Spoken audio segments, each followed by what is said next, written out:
ITA for punishing my son after he said something racist? About a week ago, my 39 degrees Fahrenheit family ordered Chinese food for delivery. When the delivery driver came to the door, my daughter, 16F, was taking the cat upstairs to put in her room because he always tries to eat the food. My son, 13M, loudly says, "Make sure to hide the cat from the Chinese guy," as I am at the door getting the food from the Chinese delivery driver. He very obviously heard what my son said and was upset by it. I quickly apologized and took the food. I told my son that racist jokes were completely unacceptable and very wrong, and he refused to admit that he was in the wrong.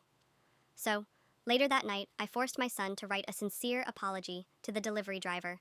His name was on the receipt, as well as write a one-page paper on Chinese culture and a one-page paper on why racism is perpetuated by racist jokes and stereotypes.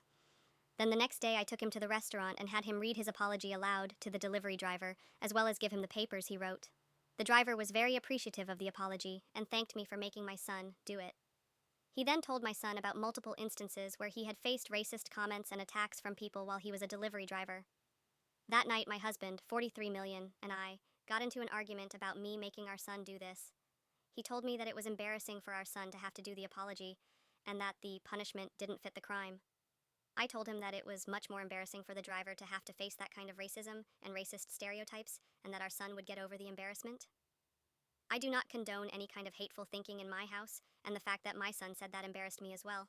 My husband told me that it was just a joke, and it wasn't that big of a deal. I feel like I might have overreacted some, but I think it's important to help my son understand how what he said was wrong and hurtful.